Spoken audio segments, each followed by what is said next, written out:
দেখো, আমাদের 12-1 এক্স অক্ষকে স্পর্শ করে এবং কেন্দ্র -5-7 এরূপ বৃত্তের সমীকরণ নির্ণয় করো। তোমাদের অলরেডি বৃত্তের দুইটা সমীকরণ পড়াইছি। এক নাম্বার সমীকরণ হচ্ছে x minus h whole square plus y minus k whole square equal হচ্ছে আর স্কোয়ার। তাহলে এইচ আর কে হচ্ছে কেন্দ্রের স্থানাঙ্ক, আর হচ্ছে কি ব্যাসার্ধ। তো অঙ্কের মধ্যে কিন্তু আমার কেন্দ্রের স্থানাঙ্ক দেওয়া আছে, দ্যাট মিন্স এইচ এর মান 5 আর কে এর মান হচ্ছে 7। প্রশ্ন হচ্ছে ব্যাসার্ধ দেওয়া নাই। আমি তোমাদের গত ক্লাসে বেসিকে পড়াইছিলাম, দেখো মনে আছে কিনা, যে কোনো একটা বৃত্ত যদি এক্স অক্ষরে স্পর্শ করে, কোনো একটা বৃত্ত যদি এক্স অক্ষরে স্পর্শ করে, তাহলে বৃত্তের ব্যাসার্ধ আর ইকুয়াল কেন্দ্রের কোটি বা G square minus C equal 0। মনে পড়ছে তোমাদের? খাতা উল্টায় দেখতে পারো, তাও তোমাদের একটু বেসিকটা একটু বুঝাই। আবার রিপিট করতেছি। মনে করো এখানে এটুকুর মান 1 2 3 4 5 আর এটা 1 2 3, মানে কেন্দ্রের স্থানাঙ্ক 5,3। ওকে, সো এটা কি? এটা 3 না? এটুকু তো 3, এটুকুর মান 5, এটুকুর মান 3। আবার এটুকু কি বৃত্তের ব্যাসার্ধ না? তাহলে আমি কি বলতে পারি যে যদি এক্স অক্ষরে স্পর্শ করে, তাহলে বৃত্তের ব্যাসার্ধ ইকুয়াল কেন্দ্রের কোটি। গত ক্লাসে লিখছিলাম, ভুলে ভুলে গেছো কেন? তাহলে সূত্রটা হচ্ছে এটা, তাও আমি আবার লিখতেছি। বৃত্তটি এক্স অক্ষকে স্পর্শ করলে করলে আর ইকুয়াল কে বা G square minus C equal 0। এটা এক নাম্বার। দুই নাম্বার, বৃত্তটি ওয়াই অক্ষকে স্পর্শ করলে আর ইকুয়াল এইচ বা F square minus C equal 0। তাহলে আমরা যেহেতু কেন্দ্র দেওয়া আছে এই অঙ্কের মধ্যে, এক্স অক্ষরে স্পর্শ করছে, তাহলে আমি আর ইকুয়াল কে লিখতে পারি, দ্যাট মিন্স আর ইকুয়াল কি তোমার 7। তারপর আমি সাজাই করতেছি, লিখবা দেওয়া আছে বৃত্তের কেন্দ্র এইচ কে ইকুয়াল -5 7। যেহেতু বৃত্তটি এক্স অক্ষকে স্পর্শ করে, সেহেতু সেহেতু তোমার বৃত্তের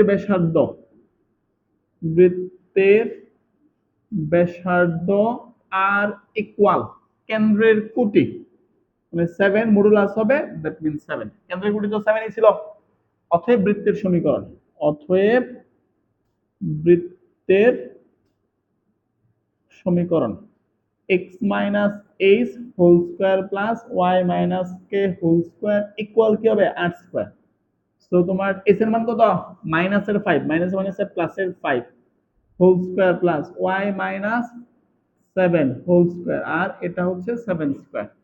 সো এক্স স্কোয়ার প্লাসের 10x প্লাসের 25, একবার লিখে ফেলছি এ প্লাস বি হোল স্কয়ারের সূত্র। আবার এ স্কয়ার মাইনাসের 14x প্লাসের 49 মাইনাস 49 ইকুয়াল 0। অতএব X square plus Y square প্লাসের 10x মাইনাসের এটা y হবে 14y প্লাসের 25 ইকুয়াল 0। ইহাই নির্ণীয় বৃত্তের সমীকরণ। ইহাই নির্ণীয় বৃত্তের সমীকরণ। পরের অঙ্কটা 9 নাম্বার, 1,2 2,3 বিন্দুগামী ওয়াই অক্ষকে স্পর্শ করে এরূপ বৃত্তের সমীকরণ নির্ণয় করো। এই দুই প্যাটার্ন, মানে এখানে দুইটা প্যাটার্নের অঙ্কই করাইছি তোমাদের। মনে করো এটা 1,2 এটা দিয়ে গমন করছে, এটা মনে করো 2,3 এটা দিয়ে গমন করছে, হ্যাঁ, এবং এই বৃত্তটা ওয়াই অক্ষরে স্পর্শ করছে। মনে করো স্পর্শ করছে, যদি আমারটা মনে হচ্ছে না। আচ্ছা, ওয়াই অক্ষকে স্পর্শ করছে। এখন আমাকে বৃত্তের সমীকরণ বের করতে হবে। ওই যে প্রাথমিক লেভেলে যে অঙ্কগুলো করাইছিলাম না, 3 সম্ভবত 2 নাম্বার, ওই প্যাটার্নের ম্যাথগুলা সিদ্ধ করব, সমীকরণ পাবো, জিএফসি এর মান বের করব। এখন তোমার এটা দিয়ে সিদ্ধ করলে একটা সমীকরণ পাবা, এটা দিয়ে সিদ্ধ করলে আরেকটা সমীকরণ পাবা। তিনটা আননোনের জন্য সমীকরণ তিনটা লাগবে। বাট এইখান থেকে একটা পাবা, এখান থেকে একটা পাবা, আরেকটা পাবা কি ওয়াই অক্ষরে স্পর্শ করলে পড়াইছিলাম না একটু আগে, ওয়াই অক্ষরে স্পর্শ করলে F square minus C equal 0, এটা থেকে আরেকটা সমীকরণ পাবো। সো এইখানে ওভারঅল আমরা ক্যালকুলেশন করব। চলো আমি অঙ্কটা করি। ফার্স্ট লিখবা ধরি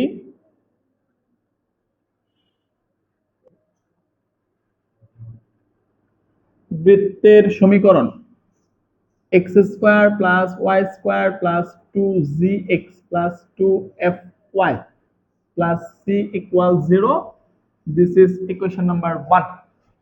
আচ্ছা, প্রথমে আমরা এটা লিখে নিব, যেহেতু বৃত্তটি x অক্ষকে স্পর্শ করে, y অক্ষকে স্পর্শ করে, যেহেতু বৃত্তটি y অক্ষকে স্পর্শ করে করে সেহেতু যেহেতু বৃত্তটি y অক্ষকে স্পর্শ করে সেহেতু আমরা সূত্র জানি কি f square minus c equal 0, এটা ইকুয়েশন নাম্বার 2। আবার যেহেতু এক নং বৃত্তটি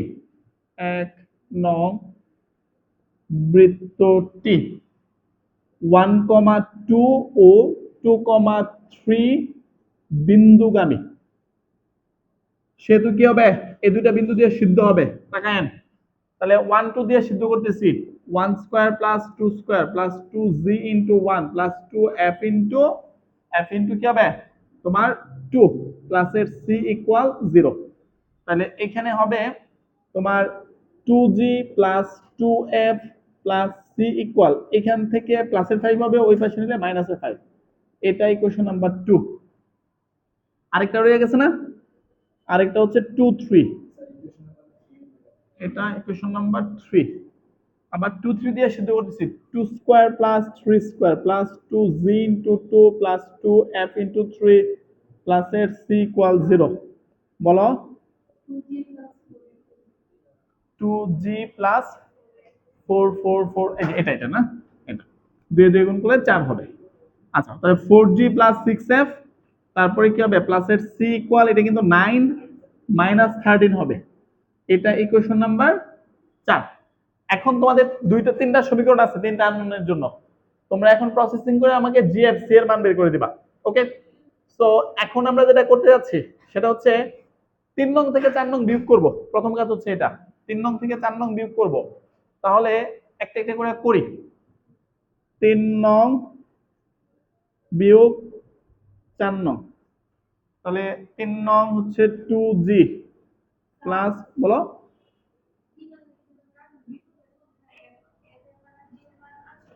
আসবে না, আমাদের আবার প্রসেসিং করতে হবে। আবার যদি এটা,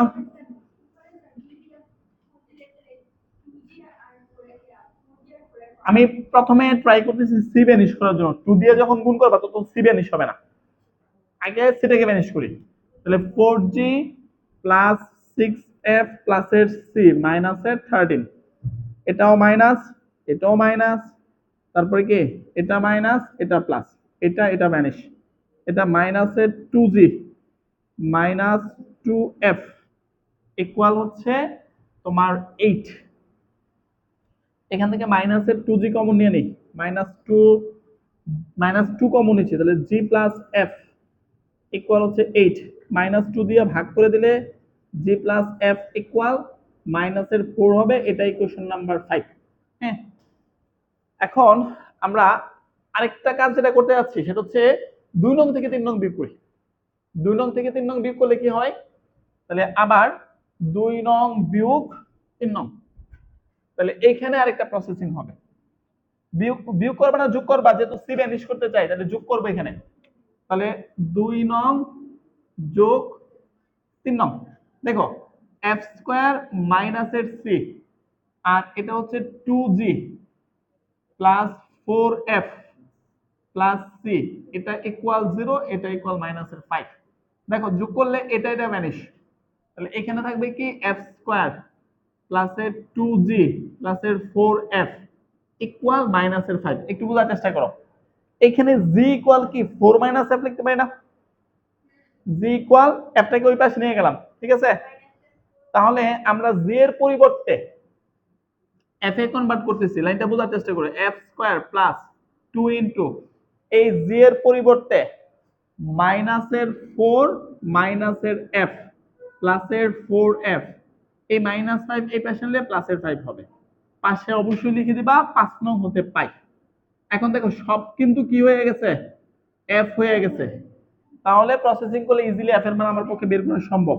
তাহলে এফ স্কয়ার এখানে গুণ করতেছি, এটা মাইনাসের 8 হবে, এটাও মাইনাসের 2f হবে, এটা আগে থেকে 4f আর প্লাসের 5 ইকুয়াল 0, তাহলে এফ স্কয়ার ইকুয়াল এটা হবে 2f প্লাসের এটা মাইনাসের 3 ইকুয়াল 0, মিডল টার্ম ব্রেক করো, 3 একে 3, f স্কয়ার প্লাসের 3f minus f minus 3 equal 0, তাহলে f কমন নিলে f প্লাস 3 মাইনাস 1 কমন নিলে f মাইনাস 3, f প্লাস 3 হবে, তাহলে overall f plus 3 f minus 1 equal 0, হয় অথবা f প্লাস 3 ইকুয়াল 0 অতএব f ইকুয়াল মাইনাস 3, অথবা f minus 1 equal 0 f equal কি হবে 1 হবে। এখন তোমরা বলো যেহেতু দুইটা f পাইছো এখানে f এর মান বসালে দুইটা g পাবা, যদি এইখানে f এর মান বসাও এখানে তো c এর মান দুইটাই পাবা,